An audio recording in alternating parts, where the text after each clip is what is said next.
Alright, how's everybody doing tonight? This is episode 4 of Moto Talk with me. For those of you who don't know me or only know me from the gaming side, I'm Todd. I am a mostly retired pro motocross racer. Kind of wanted another outlet in the sport, and I have a lot of knowledge and I like to talk about dirt bikes, so I thought I would do a little talk show once a week. Try to do this every Thursday to the best of my ability, and yeah, I basically cover all the race news, any updates throughout the week, and a little bit of stuff for the next race coming up, future predictions and stuff like that. So last weekend was Houston. It was the first East Coast race for the 250s. And a little track map here. Perfect, it worked. I can also do that so that we can see the whole map. Basically, yeah, just a pretty good Supercross track this week. Really pretty long start straight with this really tight turn. It's tighter than sometimes. This angle shows it a little bit better. That was pretty tight. Trying to get everybody filed into this one little spot here. I noticed a lot of guys were kind of going wide here. Sometimes they didn't really have this tough block there, and they would kind of go way wide here. But, yeah. So I'm actually going to leave that up. But go back to this. Oh, my mouse. And boom. I didn't make any predictions for this 250 race just because it was the first one. I didn't even have a list of riders to know who was going to be riding in the race. So yeah, I didn't make any 250 predictions, but I did have pretty high expectations for Hunter Lawrence, the brother of Jet Lawrence from the West Coast Championship. I expect him to be up on top most of the season, and that's kind of what happened. Hunter Lawrence got first place, Max Anstey got second place, and Jordan Smith got third overall, which is a pretty good ride for those guys. And the Heat 1, Hunter Lawrence pulled the whole shot. Mosman passed Chris Bloss just before the sand section, and Hayden Deegan passes two-time champ Jeremy Martin for fourth place in the second. That was in the second heat race. That was I skipped forward. I scrolled too fast. But not too much really happened in the first heat race. In the second heat race, Tom Vialli pulled the whole shot, passed right away by Jordan Smith. And a little incident happened with Cody Schock. He crashed really hard right into the side of the over-under bridge. And I've got this. Oh, So let me pause this. So if I go back a little bit here. No. Wait. So they're pretty close coming off the jump, which I think that would have been the finish line jump. Let's see. Finish line jump. Yeah. Let's see if I can find a different angle here. So they were coming, maybe this one? Yeah, right here. So they're coming out of this corner, jumping this double, and then hitting the finish line jump. And then right here's the over-under, and right on this other side here is where Cody Schock crashed because they touch in the air on this jump, which it shows right in there they touched, which didn't do too much to actually, who is this guy? Whoever this guy is, I should know that. But it really messed up Cody Schock in the air. He started to kind of loop out. And right there he lands, feet off, whiskey throttle, boom, right into the side of the over-under bridge. And for those of you who don't know what whiskey throttle is, it is when you lose control, basically. You're leaned back on the bike and you're got your throttle hand and you're like hanging on, but you're hanging on just gripping and you're wide open and you just have no control. In those situations, if you can think fast enough, you can try to get off the throttle or pull your clutch lever in, which is the left lever on the left hand. If you can pull that in, it kills the power to the engine, just like in a car. If you drive a manual, you push the clutch in so you can like shift gears. You can do the same thing on a dirt bike. But that's really hard to think of because usually if you're whiskey throttle, you're hanging on for dear life there. But yeah, he didn't seem to be hurt. He came back later. Boom. And way, like hanging on. Boom. God, crazy.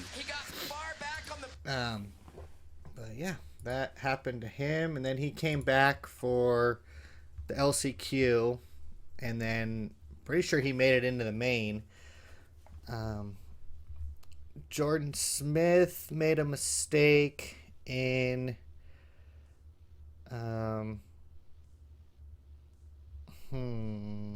okay.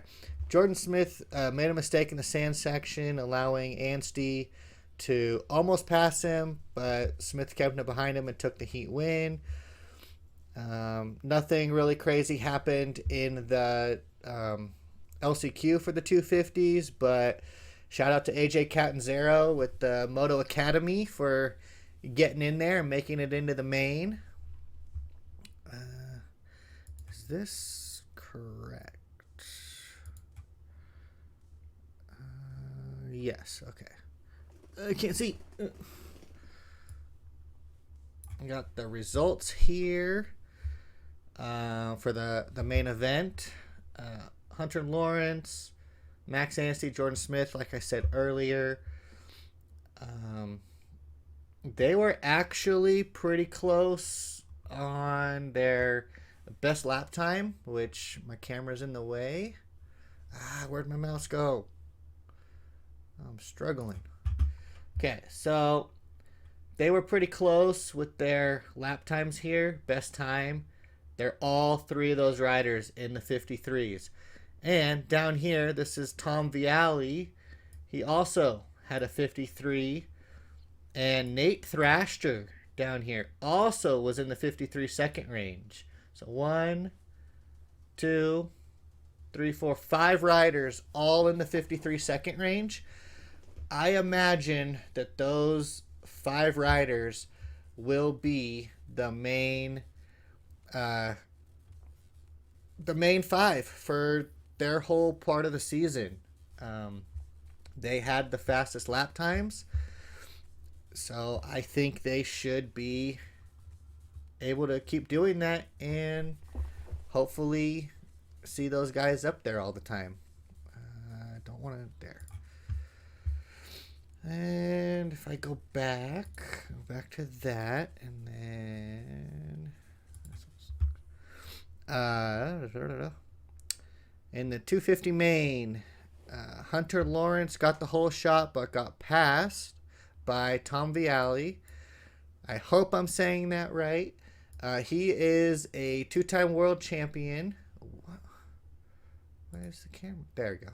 For some reason, my camera stopped working. But he is the two-time world champion from France. I've got the video of that, if it will work. Up the inside, does he want the lead? Yes, and he takes it. Right there. Incredible move by Tom Vial. Never Tom racing Vial. Supercross Apparently ever it's in not his Viali, life. it's Vial. He makes the move by Hunter Lawrence. And then First rhythm wasn't played. it's like Lawrence might get him back. Hunter Lawrence scrubs. Gets Vial him back. scrubs. Oh no, he jumped off the track there. That's right.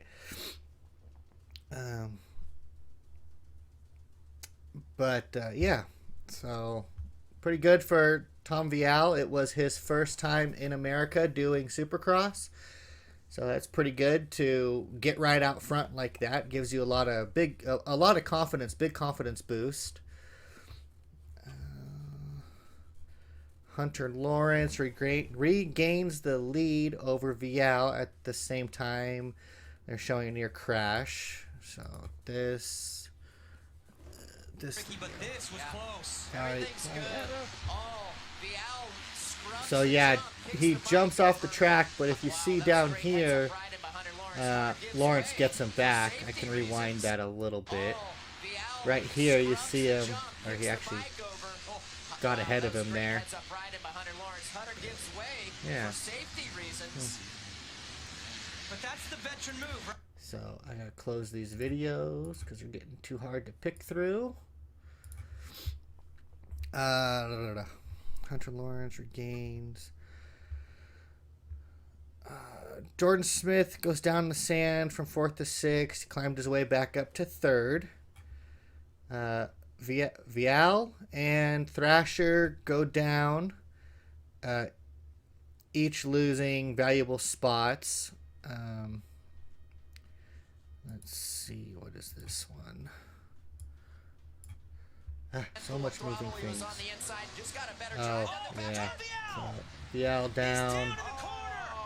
And Oh no, the difficulties of Supercross. He talked about whoops. show Thrasher's Rhythm crash? section, Guess not. But it's a corner that gets him. Thought it did. And now he finds Well, his- anyways.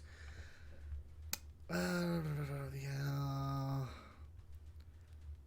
And at the end of the race, towards the end of the race, Jeremy Martin crashes, giving Hayden Deegan 4th place.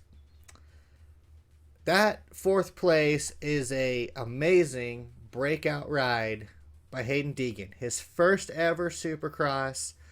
He did the Futures last weekend. Didn't really do that great. Did pretty well, but didn't do this good. And he got up there, was kind of given 4th place, but he was fast the whole night. There were several times when he just had amazing corner speed, and corner speed is super important. Everybody who rides dirt bikes can jump the jumps. At this level, everybody can jump the jumps. That's not where you make the speed. A lot of your speed comes from cornering and being able to corner really fast. And he did a great job of it. And yeah, got his 4th place. I think it probably, mentally might have helped him that Yamaha wasn't putting any real pressure on him. They wanted him to just go out there and log laps.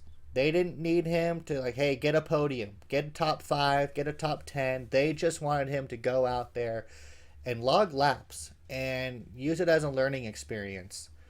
And I say he did a pretty good job of that.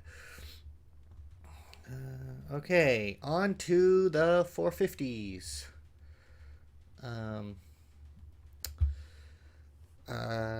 My predictions were Eli Tomac on top. Pretty sure I've done that every race, and I'm going to continue to do that. Cooper Webb, I thought would get 2nd. He ended up finishing 5th. And Ken Roxon, I had him in 3rd. He ended up getting 8th.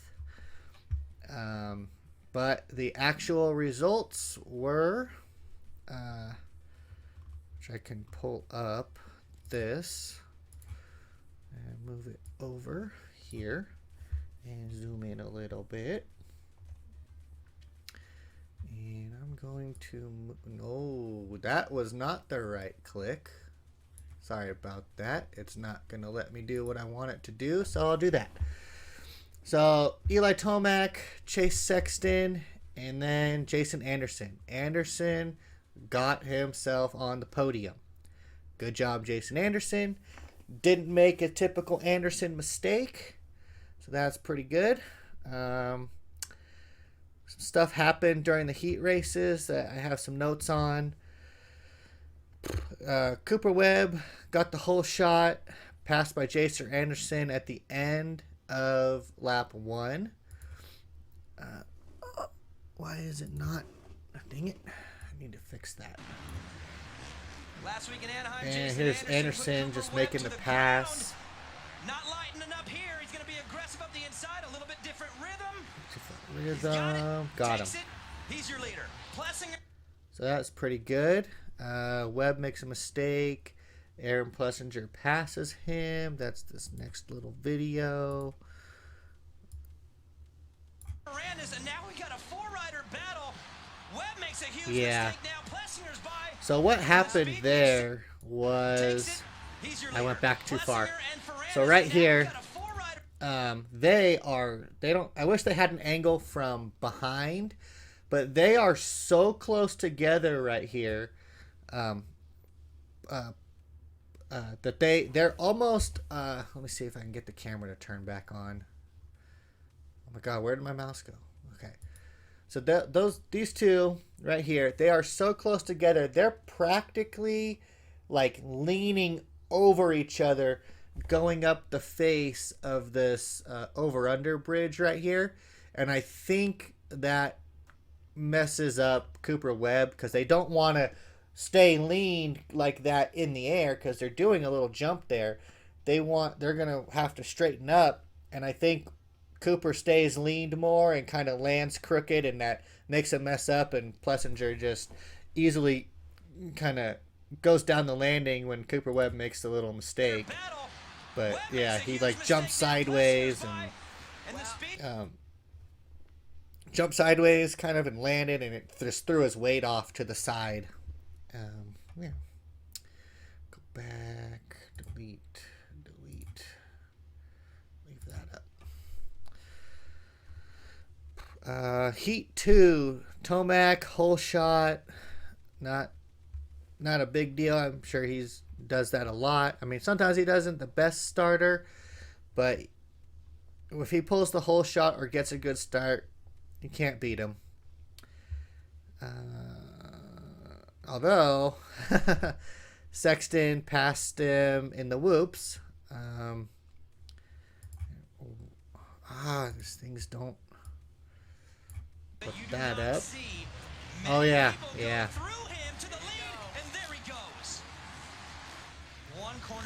That was. And that might be the biggest was that right at the beginning? Yeah, that was pretty close to the beginning. Totally slipped my mind that even happened. But yeah, he just was faster through the whoops. Barsha, Passy, and Cirillo in the sand section. I will talk about that sand section briefly. Pull up the map here. It was this whole corner right here, which is a pretty long sand section. It was pretty rough. They had put some like rollers in it, and I know during the main event, Chase Sexton just stuck to this inside line, and he would get kind of close to Tomac. But he kept staying on this inside line, which was so much slower, and Tomac would just kind of get on it and be able to sort of rail this outside. There was a good line through there. Oops. And, Sexton should have picked up on that and, been able to do that. One thing I would like to see, and I don't know if they'll ever do it, because it would be pretty dangerous. I would like to see, instead of a sand section in a corner, which is, the typical thing they do for Supercross, I'd like to see one short rhythm section as a sand section. It doesn't even have to be like a crazy rhythm. It could just be like 2 double jumps, maybe 3 double jumps, and, do that as a sand section. Or have them do like a jump into a sand section. They could put some rollers in that, but I think that would be a little bit more exciting than a turn. You know, I mean, it did cause a lot of riders to have mistakes, cause them to fall, but I'm kind of tired of seeing the sand section as a turn. I'd like to see it, you know, just a short section. Like they could have put the sand right here and just done like a double and a double or something like that. And it would have been possibly a little more exciting. It would have been a little different, which would have been, you know, something different, which brings, you know, something more unique to Supercross, something that, you know, stands out. Oh yeah, I should have just read further down. Sexton easily won by 7.8 seconds in the heat race, which is impressive for a heat race because heat races are so short. Let me close that. And the 450 LCQ, the last turn, right before the finish, was very exciting. So I gotta talk about this first because this reminds me of something from a few years back. Rider Michael Lessie, in a similar kind of turn, full on just T-bones Brock Tickle and just sends him flying. He didn't send him flying. This rider didn't send this guy flying here, but it was still an obvious just, I'm going to cut this turn and I'm going to T-bone you. And see right here, he just, and boom. He didn't even try to turn. He's just thinking, I'm going to use this guy as my berm and I'm going to just boom and just use him to turn. Of course, it screwed him up. Stalls his engine, knocks this guy down. And then that crash right here with these guys also causes the guy coming down here who now thinks, oh, I've got a transfer spot. Well, not really, because as he's getting up, boom, this guy hits him and he goes off the track. So, yeah. John Short makes it in right here. So that was a pretty exciting last turn. That's kind of something that LCQs tend to have exciting moments like that. People trying to get that last transfer spot, kind of a desperation move. And I've seen it happen many times. I've done it. I've had it done to me. You go in there hoping if I can bump this guy, mess him up, I can make that pass and get into the main event.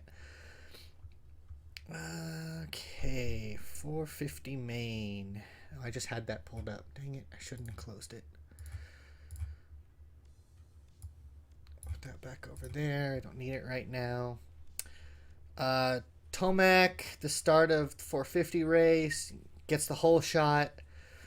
At 3 minutes 25 seconds into the race, there is a red flag for Dylan Ferrandis. He has a kind of an interesting crash.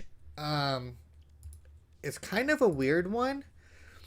I have the video. I have a video. There you go. He's behind. So this one, I'm actually gonna make sure the camera's out of the way, which I think it would have been okay, but look behind this timing board here. That yellow rider... Oops, I'm on the wrong screen. Look behind the timing board here. This rider right here, yellow bike, that's Ken Roxon. And Dylan Ferrandis is... They're jumping this double right here, going towards the... That's the... I think that's the finish. Yeah, that should be... No, that's not the finish line. That is... This double... No. I'm actually confused now. What? This is the over-under bridge, and it looks like they're coming up to the over-under bridge. Where did the map go? So that should be... That's not how this is laid out. Oh, unless they're jumping through the whoop sections, or... Oh, I see what it is.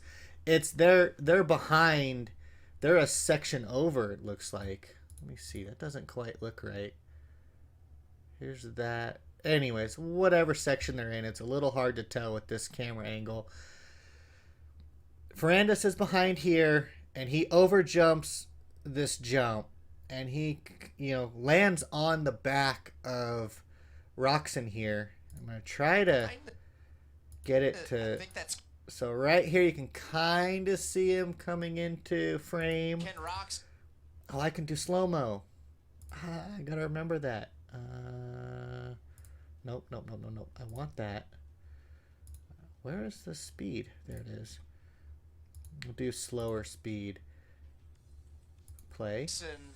So he is he's on the back of Roxon's bike there, and it's throwing him like off balance, and he comes in and he hits his head pretty hard. The crash didn't actually look that bad, but right Over jumps there, double. behind the tough block, he oh my god, yeah, right behind the tough block, as he's going down, he hits his head pretty hard, and it knocks him out cold. He's just laying there motionless on the track for a bit, and they because it's a danger, because they couldn't get him off the track, they red flagged it. Nope. This one. So, can't see. Right in this part of the screen behind the play button, you can see him there. God, how do I adjust the volume? He is just laid out. Not moving, not responding, just laid out, knocked out cold. So he hit his head pretty hard there. And it is going right into the over-under jump. That's interesting. But he was down for a while. They do show him eventually. I saw it. They put him in a neck brace for safety. He does stand up and get up onto the gator under his own power. And they drive him off to go get checked out. And he is in concussion protocol. I don't know all the details about the concussion protocol. I just know that Supercross, Motocross, they've really started to take concussion seriously over the last few years. And a situation like this where the rider is, obviously knocked out cold, they're automatically going to put them into concussion protocol, and he's going to have to go through a little bit of testing before they will clear him to race again. Now, he could race next weekend, but he has to, throughout the week, he's going to have to do a little bit of testing, whatever their specific standards are. And if he passes, they'll clear him to race, but it could be a week or two before we see Ferrandis back. I haven't seen any updates on it, since the crash. And after that, they did a staggered start again, just like a race or two ago. I don't remember which one it was, but they did that staggered start again. After the start, Plessinger was on Tomac's heels for a while, but Plessinger couldn't keep up after the staggered start, and Chase Sexton had lots of speed after getting knocked back into 7th place by Cooper Webb. He battles back up to 2nd place and gives Tomac a run for his money. But like I was talking about earlier with the sand section, Sexton would not get out of this inside line. God, I did that again. And Tomac just kept going faster around this outside, holding more momentum. It was probably a little bit smoother, and Chase Sexton kept using this inside, and it bit him. He kept making little mistakes in there. He had to slow down so much more. And I think, coming from a rider's perspective on that, sometimes we almost get a little bit stuck. Even if that's the line that is, you can kind of tell feels slower, you tend to make mistakes in it. You feel comfortable in that line for some reason. I've had it happen where I use the same line in the same damn spot every time I make a mistake, and I don't know why, but you get stuck in that, and you can't get yourself to get out of that line. The whole rest of the track you feel great, and it's that one spot. Change that one thing. If you change that one thing, if he had moved to the outside, he could have kept up with Tomac longer. But for whatever reason, dirt bikers, a lot of us are pretty damn stubborn, and that happens. We can't get it out of our head. We're like, no, this is the line we're going to use, or we're going to keep using this. We're going to hope that it develops into a better line, or something changes with it maybe. I don't know what it is. Like I said, I've had it happen to me before where I'm stuck using the same line over and over.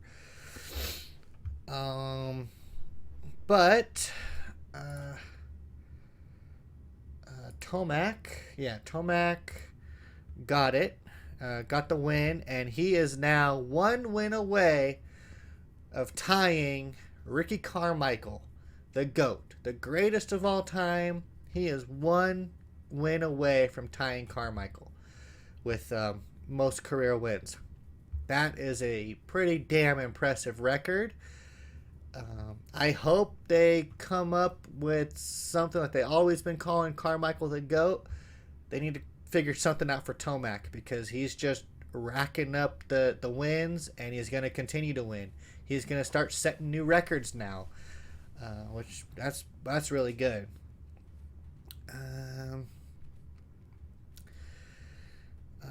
Injury update. I don't think there's anything super new here from what I've seen before, but there's a Twitter post from Yamaha. Not now. Ferrandis suffered concussion in his crash. Drew a red flag during the 450 main. He was evaluated on site by the Alpine Stars medical unit and will seek further evaluation this week, as well as following the protocol set in place, which, like I said, I need to look that up. I'm not 100% sure what the protocols are now with that. I just know he will have to do some testing to make sure that everything is okay for him to come back and race. So that was Houston. We're going to move on to Tampa now. I'll put it back to this screen. Close this stuff.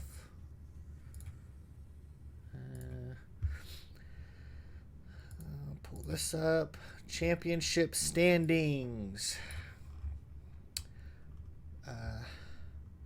450s.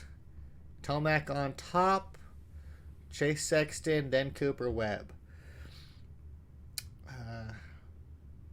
Those three, they're still pretty close in points. I think if Tomac gets a few more wins, he'll feel a lot more comfortable with the overall championship. He'll have more of a gap in there. So if Chase Sexton wins, Chase Sexton still won't get the overall points championship points lead. He needs a little bit more buffer in there to feel more comfortable. And then for the 250 East Coast, we've got Hunter Lawrence, Max Anstey, and Jordan Smith. Good ride for all three of those guys. And I'm going to move on to my 250 predictions for next weekend for Tampa. I don't know if I said that the next race is Tampa, but the next race is Tampa.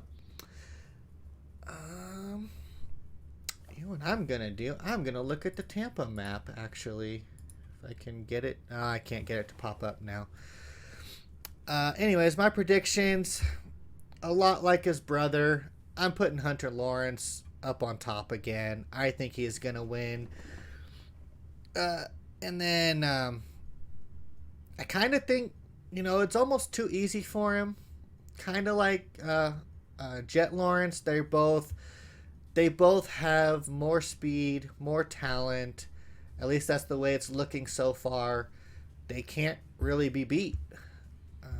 They can keep it on two wheels. No one's got the speed. I'm putting Tom Viale, whatever his name is. Viale, that's what I'm always going to say. I'm putting him at second place. I think he could get up there. It looks like that might sound a little bit weird because he got 7th place, but he was riding really good. He had a pretty close lap time to the leaders. So if he keeps it on two wheels, I think he could, battle, with Hunter Lawrence. They were really close in lap times. And for third place, I'm going to put Jeremy Martin. I'm saying that because he is a 2-time champion in this class, and I think as a returning past champion, you should be up there on the podium every race. You get on the podium a lot, something happens with like Hunter Lawrence or whoever else he's battling with, if you're getting those podiums positions and say like Hunter Lawrence has a bad race and he gets down here, that's extra points for Jeremy Martin to keep that points battle close, and he could come out with the win at the end of the season. Do I think he has the speed to beat Lawrence? I don't know yet. It's too early in the season to tell, but he can definitely second place, third place, and for next weekend, or for this coming weekend, I'm putting him at third place. And for my 450 predictions, scroll back up here.